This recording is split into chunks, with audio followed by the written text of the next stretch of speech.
Assalamualaikum warahmatullahi wabarakatuh.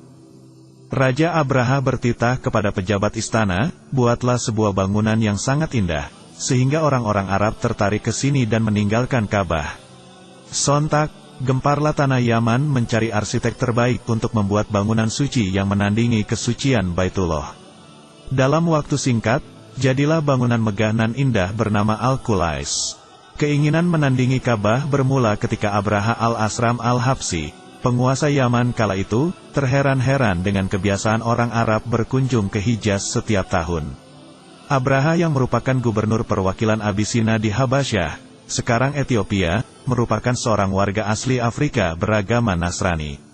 Saat tiba di Yaman, ia merasa heran dengan kebiasaan warganya yang rutin berkunjung ke Hijaz. Mereka memilih pergi ke negara lain, sementara wilayah Yaman amat sepi dari pelancong. Maka, terdengarlah kabar tentang Ka'bah ke telinga Abraha. Orang-orang Arab rutin melakukan haji ke bangunan yang didirikan nabi mereka, Nabi Ibrahim dan Ismail. Kala itu, Rasulullah belum lahir di tengah bangsa Arab. Kisah Abraha inilah yang kemudian menjadi pembuka kisah lahirnya Nabiullah Muhammad SAW. Abraha pun makin heran.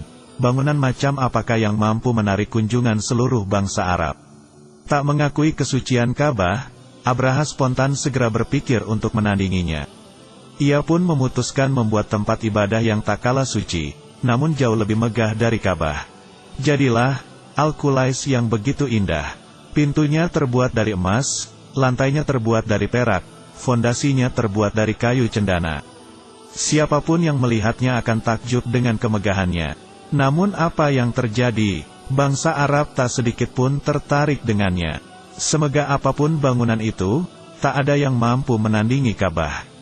Keinginan Abraha untuk menghancurkan Ka'bah pun makin menjadi-jadi ketika mendapati bangunannya dihina. Seorang pria telah membuang hajat di dalam Al-Qulais dengan sengaja. Geramlah Abraha ketika mengetahuinya.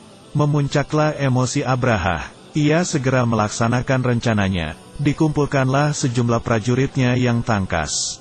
Tak hanya pasukan, ia mengimpor sepasukan gajah dari Ethiopia. Bawa pasukan gajah di barisan terdepan, besok kita berangkat ke Mekah untuk menghancurkan Ka'bah, seru Abraha.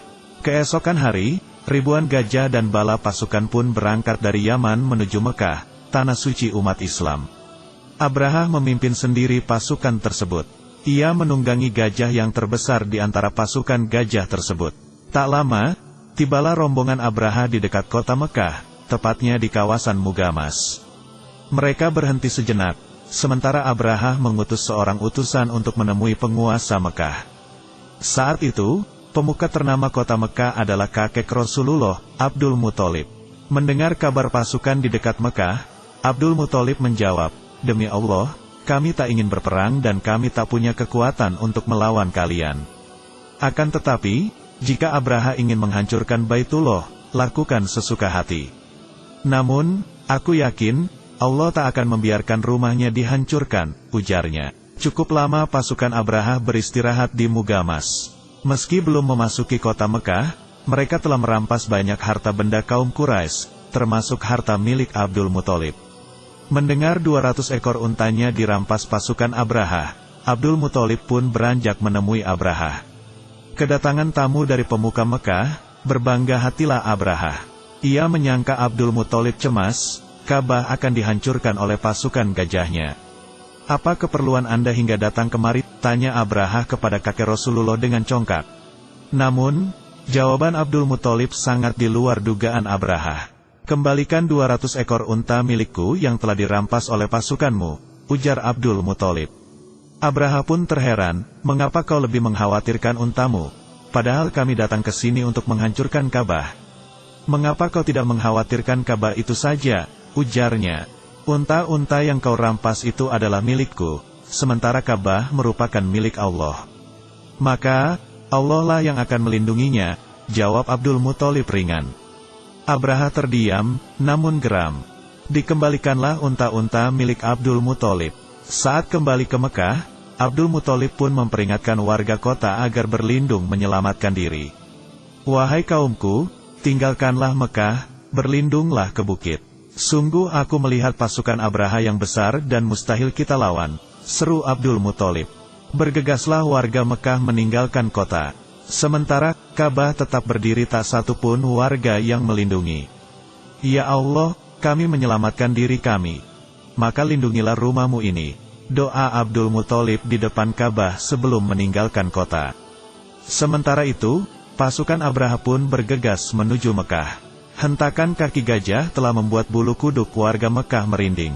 Mereka berpikir, inilah hari akhir bagi kota Mekah. Abraha pun memerintahkan untuk menyerang. Namun tiba-tiba, gajah-gajah enggan melangkahkan kaki. Mereka hanya terdiam dan enggan untuk menyerang. Meski telah dicambuk sang majikan, gajah-gajah itu berbalik arah dan enggan menuju Ka'bah. Gajah-gajah itu justru hanya berputar-putar saja di lembah Muhasir, dekat Ka'bah. Abraha geram dan terus memerintahkan pasukannya untuk mencambuk gajah-gajah itu agar menurut. Namun, pasukannya kehabisan akal dan kelelahan menangani gajah yang menurut mereka telah terlatih tersebut. Hingga kemudian, tiba-tiba datang rombongan burung dari angkasa. Jumlahnya amat banyak, yang mengerikan, setiap ekor burung membawa batu-batu panas. Menargetkan pasukan Abraha, burung-burung itu pun melemparkan batu membara tersebut. Setiap yang terkena batu itu, ia langsung binasa. Melihatnya, panik dan bubarlah pasukan. Mereka berlarian mencari tempat berlindung. Namun, tak ada yang selamat, mereka binasa, bahkan sebelum menyentuhkan sedikit pun jemari ke Baitullah. Pasukan Abraha binasa dan selamatlah Ka'bah. Allah selalu melindungi Ka'bah hingga akhir zaman. Kisah Abraha dan pasukan gajah ini, Allah abadikan dalam firman-Nya dalam Al-Quran Surah Al-Fil. Wallahu a'lam bishawab. Wassalamualaikum warahmatullahi wabarakatuh.